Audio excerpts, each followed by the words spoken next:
प्यारे बच्चों, स्वागत है आपका नए अध्याय शब्द भंडार यानी कि ग्लॉसरी में। इसमें सबसे पहले पर्यायवाची शब्द को जरा पहचानिए, जरा समझिएगा कि पर्यायवाची का मतलब है समान अर्थ बताने वाले, इसलिए इनको समानार्थी शब्द भी कहते हैं। अब जैसे आप यहाँ देख रहे हैं गणेश जी हैं, गणपति, गणेश, लंबोदर, एकदंत, गजानन, इन सभी शब्दों का मतलब एक ही है, सबका एक ही अर्थ है यानी कि गणेश जी। इसी तरह ये भगवान शिव हैं, शिव, नाथ, महादेव, महेश, शंकर, इनका एक ही अर्थ है, समान अर्थ। ये देखिए मरकट यानी कि बंदर, बंदर, कपि, वानर, हरि, ये सब एक ही शब्द के सारे शब्द एक अर्थ बता रहे हैं, तो आप बोलेंगे पर्यायवाची या समानार्थी। इसी तरह कुछ पर्यायवाची दिए गए हैं, जैसे अतिथि, आगंतुक, पाहुना, संबंधी, अभ्यागत, मेहमान।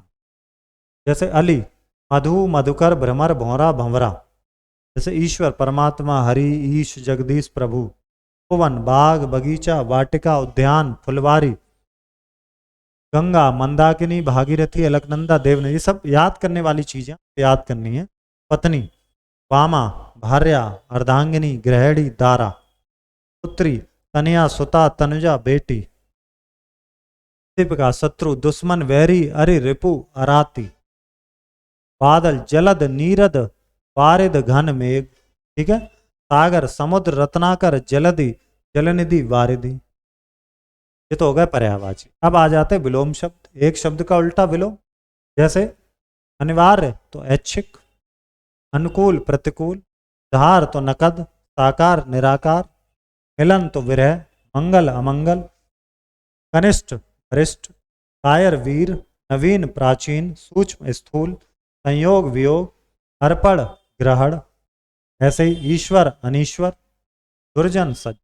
अब आते हैं अनेक शब्दों के लिए एक शब्द, यानी कि आपको बहुत ज्यादा लिखना नहीं है, अनेक शब्द का एक शब्द है। कुछ ना जानता हो तो क्या बोलेंगे? अज्ञ। क्या अज्ञ? अज्ञानी होता ना, अज्ञानी। तो सब कुछ जानता हो सर्वज्ञ, जिसका आदि ना हो अनादि, इस बात में कोई संदेह ना हो असंदिग्ध, जानने की इच्छा रखने वाला जिज्ञासु, इसने इंद्रियों को जीत लिया जितेंद्रिय, ईश्वर में आस्था नहीं है जिसकी नास्तिक, देखने में अच्छा लगे प्रियदर्शी, तो आत्मा से संबंधित हो आध्यात्मिक, इसकी कोई तुलना ना हो अतुलनीय। बाकी आप सब पढ़ेंगे इनको। अब आ जाते हैं अनेकार्थक। पर्यायवाची या समानार्थी में क्या था? सारे शब्द का एक ही अर्थ था। अब देखो यहाँ पर एक शब्द और उसके अर्थ अलग अलग हैं। हरि का मतलब क्या होता है? घोड़ा भी होता है, मेढक भी होता है, बंदर भी होता है, सिंह भी होता है, सर्प भी। हरि शब्द के कई सारे अर्थ हो गए। एक शब्द और अनेक अर्थ, इसलिए क्या बोलते हैं? अनेकार्थी। अब यहाँ देखो एक शब्द के कितने सारे अर्थ मिले। अब जैसे अंक कहा जाए, अंक तो एक तो संख्या होती है, गिनती, 1 2 3 4 5 6, ये सब क्या अंक ही तो हैं। एक अंक होती है गोद, एक होता है नाटक, पहला अंक है, दूसरा अंक है, चैप्टर 1 चैप्टर 2। उसी तरह द्विज का मतलब दांत भी है, ब्राह्मण भी है, पक्षी। कर मतलब है सूंड, किरण, हाथ और टैक्स। अंश मतलब भाग और कंधा। अक्षर यानी कि वर्ण, ब्रह्मा, अविनाशी और मोक्ष। अनंत, अत्यधिक, ईश्वर, अंतहीन, आकाश। खग, हवा, मन, पक्षी और ग्रह, ये सब खग हैं। आम एक तो फल का नाम है और साधारण लोगों को भी कहते हैं आम लोग। उत्तर दिशा भी है, जवाब भी है, बदला भी। लाल क्या है? एक रत्न भी है और एक रंग है, और बच्चे को भी कहते लाल। इसी तरह शिव के मतलब क्या? मंगल, कल्याणकारी और महादेव। कृष्ण का काला, व्यास मुनि और देवकी कृष्ण। अंबर का मतलब आकाश भी है, कपास भी है, केसर भी और वस्त्र भी। बहुत सारे अर्थ हो जाए। तरड़े का मतलब सूर्य, नाव और उद्यार। अब आते हैं एकार्थक प्रतीत होने वाले, यानी कि एक जैसे लगने वाले लेकिन एक जैसे होते हैं। जैसे आज्ञा, जब आप अपने से छोटे को कोई चीज करने को कहते हैं तो वो होती है आज्ञा। अनुमति, जब आप किसी काम को करने में कह रहे हैं हाँ ठीक है इसको कर, क्या ये अनुमति? आपकी सहमति मिलती। अब दुख क्या है? सामान्य पीड़ा। कष्ट क्या है? किसी काम के बाद जो आपको पीड़ा पहुंची वो कष्ट। मृत्यु क्या है? जो कि आम लोग मर जाते हैं तो मृत्यु है। निधन क्या है? जब कोई बहुत ही बढ़िया व्यक्ति मर जाता है तो उसके लिए कहते हैं निधन हो गया।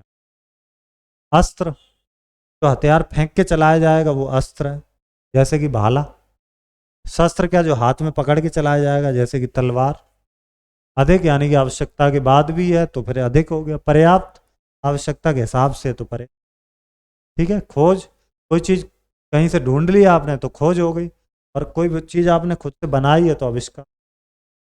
सभ्यता और संस्कृति में क्या अंतर? जो रहन सहन का तौर तरीका जो बाहर से दिखता है वो है सभ्यता। संस्कृति क्या? जीवन जीने का तौर तरीका, वो संस्कृति। तरह अभ्यास, कार्य के लिए जो प्रयास कर रहे हैं। परिश्रम यानी कि मेहनत। ऐसे बहुत सारे शब्द हैं। अब आ जाते हैं हम लोग श्रुति सम। सुनने में लगते हैं एक जैसे लेकिन अर्थ अलग। जैसे धेनु। धेनु मतलब क्या होता है? गाय। धनु, धनु मतलब होता है धनुष। धेनु और धनु अलग अलग शब्द हैं। नीर, नीर मतलब पानी होता है, नीड़ मतलब होता है घोंस। सुनने में लग रहे हैं एक जैसे बट अर्थ अलग। इसी तरह अभय यानी कि निडर, और उभय मतलब दोनों। अवधि यानी कि समय सीमा, अवधि माने भाषा का नाम। जैसे अंश, अगर सीटी वाला शाह है तो भाग, और अंश की कंधा। पुत माने पुत्र, और सूत माने धागा। अन्य मतलब दूसरा, अन्न मतलब अनाज। पानी मतलब जल, और पानी माने हाथ। चिर मतलब बहुत देर तक, और चीर मतलब वस्त्र। ज्वर मतलब बुखार, और ज्वार क्या जो समुद्र में उठते हैं, ज्वार भाटे। ये जो आपको लिखने नोटबुक में ये हम लोग करेंगे। अर्थ। अस्त्र क्या होता बताओ? तो फेंक कर चलाया जाता, फेंक कर चलाए जाने वाला, जो हाथ में पकड़ के चलाया जाता। क्या? पत्नी कौन है? पत्नी कौन होती? व्यक्ति। इस औरत से शादी हुई, कौन हो गई? पत्नी। स्त्री कौन है?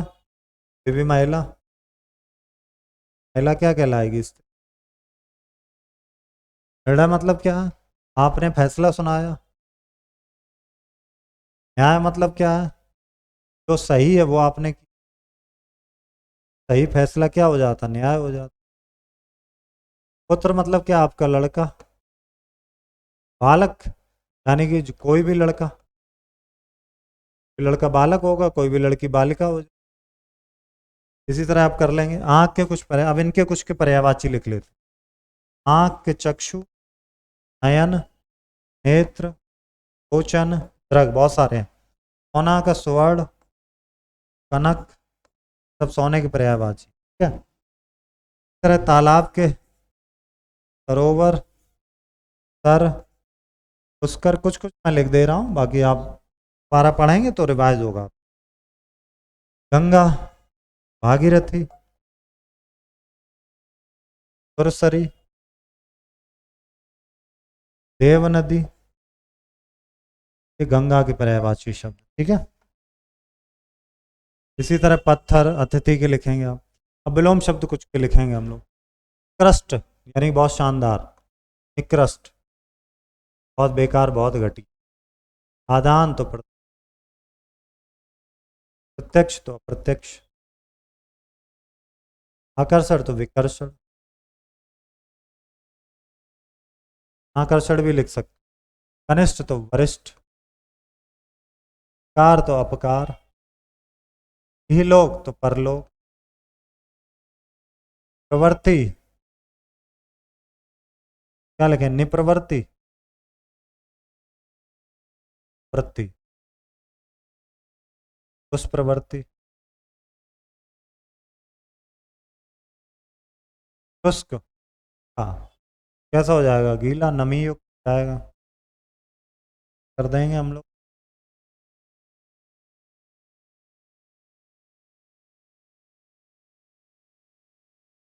एक एक वाक्य आप बना ही लेंगे। मैं यहाँ बता दे रहा हूँ आपको। दशा, दशा मतलब क्या? उसकी हालत।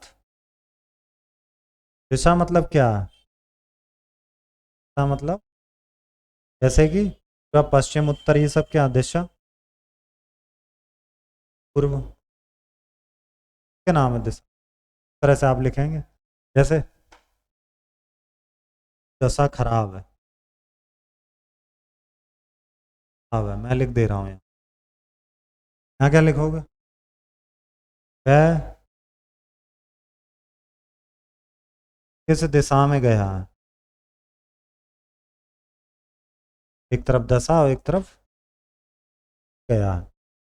इसी तरह शाम शाम हो जाती ना, दिन का टाइम, आज शाम हम सब खेलने ठीक है, यहाँ देखो शाम रात इसी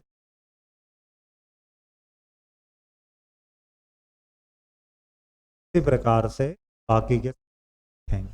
ठीक, आ जाते हैं मिलान कर नीचे लिखा हुआ, जो नीचे लिखा है निम्नलिखित, तो कभी बूढ़ा ना हो, अजर, अधिक बोलने वाला, आचाल, भाषण देने वाला, वक्ता, ग्रंथ लिखने वाला, ग्रंथकार, रचना करने वाला, रचयिता, सदा रहने वाला यानी कि शाश्वत।